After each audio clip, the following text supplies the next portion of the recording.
la iglesia era católica desde el inicio. Como decía antes, el catolicismo fue quien sacó el pecho y dijo, aquí tenemos que hacer algo.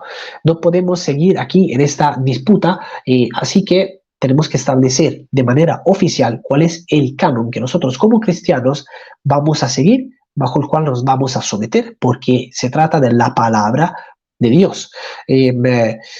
Así que fueron católicos, y esto no es como hay algunos protestantes, sobre todo de la tradición reformada, por ejemplo, calvinista o presbiteriana, ¿no? Que sostienen que, bueno, ellos también son católicos, porque la palabra católico, ¿no? La usan solo como adjetivo, y entonces, en virtud de que, pues, la palabra católico como adjetivo significa universal más que nada, entonces dicen, nosotros también somos parte de la Iglesia Universal de Cristo, de ese cuerpo místico, espiritual del Señor, con una tradición diferente, a lo mejor a la de, no sé, el catolicismo, a la de los ortodoxos, etcétera. Pero bueno, la cuestión es que seguimos siendo cristianos católicos. Esto no es así. ¿Por qué? Porque desde el inicio la palabra católico se ha usado no solo como adjetivo, sino también como nombre. Y esto es algo fundamental.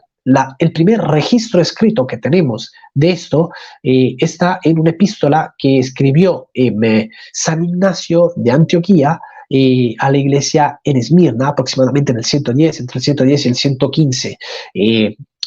Y él precisamente ahí habla de la iglesia católica. Ahora habla de la iglesia católica como nombre, ahí lo tenemos como nombre y no como adjetivo. Ok, las frases normalmente están compuestas por tres elementos en particular. El primero, el sujeto; el segundo, el verbo copulativo; y el tercero es, en cambio, el predicado, o sea, aquel atributo que se predica o que se dice del sujeto.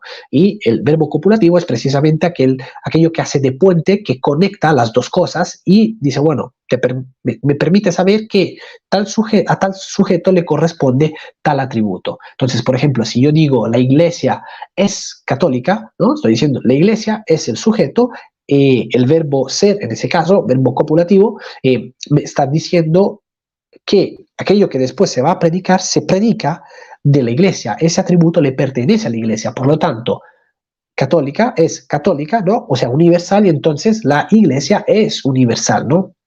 Pero no se ha usado desde el inicio, y ese, ojo, es el primer registro escrito que tengamos, pero no quiere decir que esa fue la primera vez que se usó, sino que esto era algo que ya se usaba desde hacía mucho antes. Así que ahí la cuestión es que San Ignacio dice que habla de la iglesia católica, o sea que aquí lo está usando ya como nombre y la cosa ya es diferente, ¿ok? Así que no es que, pues, todos son católicos y luego nosotros somos los católicos romanos, porque a partir del Concilio de Trento se empezó a especificar en los diferentes decretos que aquí se está hablando de la iglesia católica, apostólica y romana. Ok, no, no tiene absolutamente nada que ver, es un hombre de paja, no tiene, como decía, ninguna relevancia en esto. Desde el inicio, pues siempre la verdadera iglesia fundada por Cristo, porque, por cierto, ¿no? La fundó Jesucristo, ¿no? Como yo también lo sostenía cuando era protestante, muchos lo sostienen, que la iglesia fue fundada por los apóstoles. En particular, muchos sostienen que fue fundada por el apóstol Pablo. No es así. La iglesia fue fundada por Jesucristo, porque fue Jesucristo quien escogió a 2 apóstoles en particular, que tenía otros discípulos también. A ellos les compartió las diferentes verdades de fe, a ellos les entregó un cuerpo de doctrina, un depósito de la fe, aunque, es verdad, no de modo muy profundo, ¿no? No profundizó mucho en ese momento, ¿pero por qué? Porque evidentemente el conocimiento se va adquiriendo con el tiempo y va a ser necesaria una reflexión teológica que tenían que llevar a cabo los cristianos, en particular los apóstoles, para poder llegar a ciertas conclusiones y entender mejor, tener un mejor entendimiento, un entendimiento más puro, de una mejor calidad con respecto a todas esas verdades de fe. Y esto es algo normal, lógico, que así, porque así es como estamos hechos los seres humanos, como normalmente sucede. Vamos a poner un ejemplo: alguien que quiere llegar a ser médico. o en general, doctor sobre cualquier diferente, en el ámbito que sea, ¿no? Puede ser doctor en medicina, no sé, doctor en filosofía, doctor en teología, doctor en astrofísica, lo que sea. Pues primero uno tiene que terminar el instituto, el bachillerato, ¿no? Así es como lo llaman aquí en España, la preparatoria en otras partes. La cuestión es que primero uno tiene que terminar el instituto y después tiene que empezar una universidad. Y va a estar en esa universidad entre 7 y 10 años aproximadamente, en función del tipo de carrera que uno escoja, el tipo de ámbito en el que uno quiera llegar a ser doctor. Y esto es algo, entonces, que lleva mucho tiempo. Y imaginémonos entonces con respecto, cómo tiene que ser la cosa con respecto a las verdades de fe, que son muchísimo más profundas, con implicaciones muchísimo más serias, más importantes, más profundas, como decía. Pues iban a necesitar tiempo, evidentemente, no iban a poder entenderlo todo en ese momento. Por lo tanto, el Señor les entregó un cuerpo de la fe, un depósito de la fe, un cuerpo doctrinal, y les encomendó además enseñarlo a otras personas. Así que fue Jesucristo quien fundó la iglesia. Luego, está claro que usó a los apóstoles para que ésta se difundiera, pero fue él el fundador de la iglesia. ¿Ok? Así que la iglesia desde el inicio ha estado sosteniendo este depósito de la fe. Desde el inicio ha sido católica precisamente porque quiso cumplir con esa oración sacerdotal del Señor que encontramos en el Evangelio según San Juan, el capítulo 17, cuando dice que nosotros tenemos que ser uno, así como Él, Jesucristo, es uno con el Padre.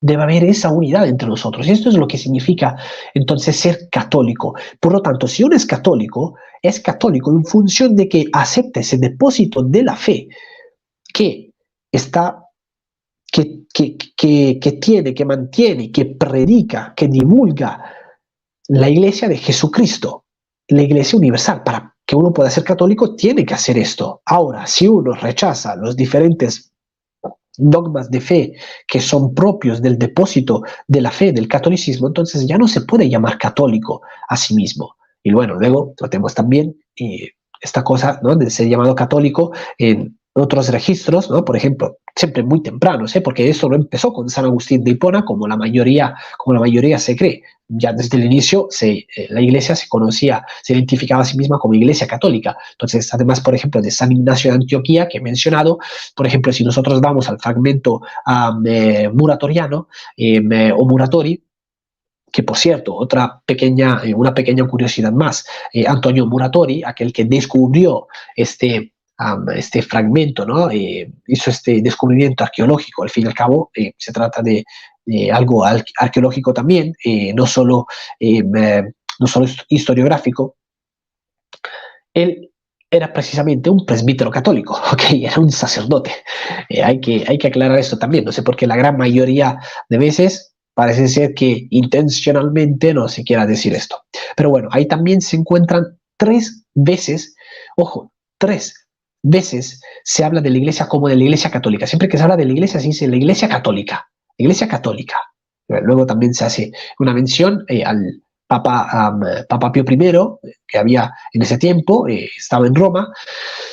Y bueno, entonces luego con relación a otra cuestión con el pastor de Hermas, pero bueno, la cuestión es que se habla de la iglesia católica, porque eso es lo que es la iglesia católica. Para que uno pueda ser católico, necesariamente tiene que suscribir al depósito de la fe del catolicismo y no a lo que fundamentalmente quiere.